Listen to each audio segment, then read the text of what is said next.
One thing that we've covered a lot here is stockpile items, and the thing with these videos, mine and everybody else's included, is that we all tend to say the same stuff. Things like aluminum foil, zip ties, and plastic bags. So they can get a little dry if you've seen a few of them, but there's actually a lot of items that we haven't talked about that don't get nearly the attention that they deserve. Some of them could be absolute game changers in a survival situation, while others will just make your life a little bit easier if things get bad. So today, we're going to go over these prepper stockpile items that hardly anybody ever talks about. First up, we have bag balm. This stuff was originally made to soothe cow udders, but it's useful for a lot more than that. Bag balm is a thick lanolin-based ointment that's great for healing cracked hands, lips, elbows, and feet, which is a big deal in any grid-down situation where you're doing a lot more manual labor. It also forms a protective barrier on the skin, so it can help prevent windburn in cold weather or protect chafed areas if you're hiking long distances during a bug out. I've even heard of folks using it to treat like minor cuts and burns since it seals the wounding, keeps out bacteria, sort of like a poor man's Neosporin when the real stuff runs out. It's cheap, lasts a long time, and it has a lot of uses, so it's a great addition to your medical kit, toolbox, or car kit. Next, we have borax. The most common use of that is as a laundry additive to help soften water and boost detergent, but when it comes to survival, it can do a lot more than that. First off, it's a great natural cleaner and disinfectant. You can use it to scrub out buckets, sanitize toilets, and even help fight mold and mildew in damp shelters. It also works well to control pests. Just mix a little borax with some sugar, and you've got an effective homemade bait for ants and cockroaches. Then some folks also use it to preserve hides or treat animal pelts, although it shouldn't be considered a substitute for tanning. After that, our next stockpile item is diatomaceous earth, which is a powder made from crushed fossilized algae, and under a microscope, it's basically like tiny little razor blades. It's a totally natural and chemical-free way to kill insects, and that's very useful if like you have a garden and you don't want to expose your food to harmful chemicals. It cuts through the waxy exoskeletons on things like ants, fleas, cockroaches, and bed bugs, causing them to dehydrate and die. You just sprinkle it around your food storage and doorways or near pet bedding. Some folks even mix food-grade diatomaceous earth into livestock feed to help with internal parasites, and some folks use it internally as well for things like detoxing or helping with digestive health. It is important to note, though, that there isn't a whole lot of actual research over the internal use of diatomaceous earth, so be sure to check with your doctor before you do anything with it, and don't go crazy. But at the very least, it's still a very effective, non-toxic way to kill bugs around your home, garden, or your critters. Then another thing that we as preppers tend to overlook is our personal security, especially online. I've been using DeleteMe for 1.5 years now to help keep my online information secure, and I'd like to thank them for sponsoring us today. While most of us like to fly under the radar, that's getting a lot harder to do because of all the information that's available about us online. After a few minutes of online research, someone could find out where you live, who you're married to, how many kids you have, and a whole lot more than that. Data brokers store this information and will sell it to anyone with a credit card. Criminals and stalkers can use what they find to harass you, steal your identity, or do phishing scams on your loved ones, but you do have the right and the ability to protect your information. DeleteMe will reach out to the different data broker websites and request to have your information removed. According to my most recent report, they've helped remove my information from nearly 100 locations. A lot of the places that they checked were websites I hadn't even heard of before, so they're very thorough. If I tried to do all that mess myself, I could have taken literally days of work on my part, and DeleteMe also makes sure that your info doesn't pop back up on those sites later on. I think they're a very good service to use, and if you want to check them out, then you can use this link and code to get 20% off. Next up, we have cloth diapers, which may seem like a niche item, but they could still be very useful even if you don't have a baby. Obviously, if you do have infants or toddlers, disposable diapers aren't going to last for very long because they poop a lot, but cloth diapers are reusable, washable, and durable, perfect for an extended crisis or any supply shortages. They're also really absorbent, so in a pinch, they can work as wound dressings, bandage padding, or even compresses for injuries. Some folks even repurpose them as cleaning cloths or sanitation rags, especially the ones that are made from a higher quality cotton. They're also great for elder care or even for folks with medical issues during shelter-in-place situations where toilet access is limited. They're not the most glamorous prep in the world, but they could really come in handy if things start to get more uncomfortable. Next thing preppers should stockpile at least a few of is clotheslines and clothespins. If the power goes out, running a dryer isn't going to be doable in most cases, and having those will help you with your laundry, but they have other uses also. First, the line itself is pretty versatile cordage. You can use it to tie up tarps, hang mosquito netting, lash gear together, or even as a perimeter tripwire if you want to attach like bells or cans to it. Then clothespins can be used to seal up bags of food, clamp things together, hang water filters, or organize gear. Next, we have cookbooks, especially the older vintage ones. If the power goes out and takes the internet with it, you won't be able to get recipes online, and having cookbooks will help you. Look for ones that are more from scratch oriented, and after you get them, be sure your food storage has the ingredients you need to cook the recipes inside of them. Doing that will give you ideas of what to pick up beyond just like beans, rice, and sugar. And you can also print off your favorite recipes online and keep them in a binder if you want to do some of that too. But cookbooks and recipes aren't the only printed resources we should have. Every prepper should also stockpile other offline resources as well. The most obvious example of that would be books, things like survival manuals, medical guides, and edible wild plant references. Then it's also a good idea to download additional resources to supplement your library. There are tons of PDFs out there that cover pretty much any aspect of preparedness you could think of. You can keep them on external hard drives, flash drives, SD cards, or even tablets. With that though, you will need a way to power whatever you'll be using to access those documents, and if you're concerned about an EMP, you'll need a way to protect those devices as well. But even though relying on technology is a little bit of a drawback, if you do it right, it could give you many times the amount of information that's available to you in your physical home library. Then it's also a good idea to have some repair manuals on hand. That can include home repair manuals, repair guides for your vehicle, diagrams of other equipment, and even armor's manuals for your pew-pews. I know I'm really guilty about using YouTube as a reference pretty much any time I need to make a repair, but I do have a lot of those kinds of books on hand just in case. Aside from being able to fix your own stuff, you can also use those references to help you do work for other folks as a form of barter. And I think that bartering skills is actually preferable to stuff, since it doesn't show folks what supplies you have and you still remain valuable even after the other person gets what they want. After that, another good thing to stockpile is air mattresses and air pumps. Inflatable mattresses are very useful if you have to leave home or if you have to take in guests, whether it's sleeping on a basement during a tornado, crashing in a church shelter, or even something fun like a family camping trip. Having a couple of air mattresses could make those situations a whole lot more comfortable.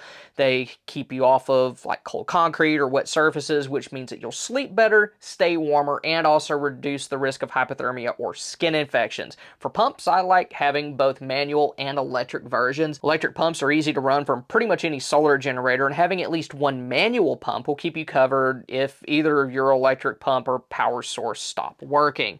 Our next stockpile item is instant coffee, and even though it isn't the best stuff out there, if you're dealing with a long-term emergency, most people will happy to get whatever they can get a hold of. Caffeine keeps you alert, helps stave off headaches, and for me personally, it's been known to quell homicidal urges before 8 a.m. Instant coffee's freeze-dried, so it'll last for several years. It takes up very little space, and it's very easy to prepare. Just add hot water, and it doesn't even have to be like boiling hot as long as the water itself is safe to drink.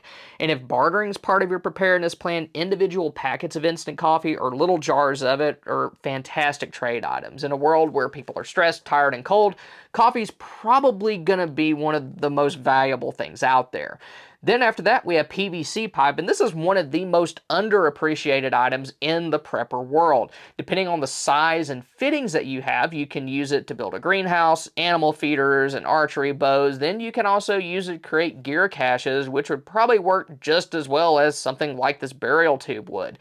That's in addition to being able to use it for its intended purpose of plumbing. You could use it to help create irrigation systems for your garden or make repairs around your house.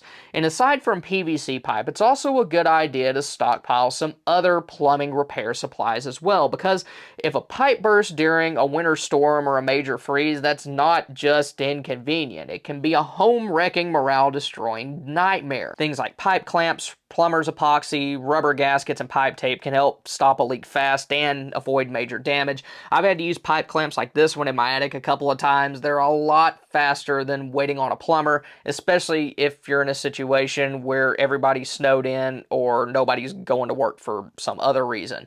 Things like that are also handy for making repairs to rainwater catchment systems. If your pipes freeze, crack, or start leaking, a quick fix could save your backup water supply.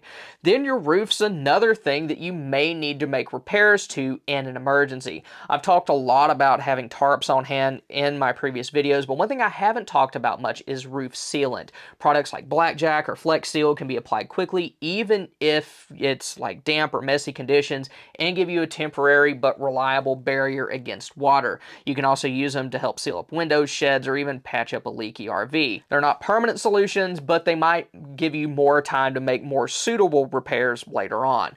Another thing you may need to repair is your shoes, and having some spare shoelaces and insoles could really help with that.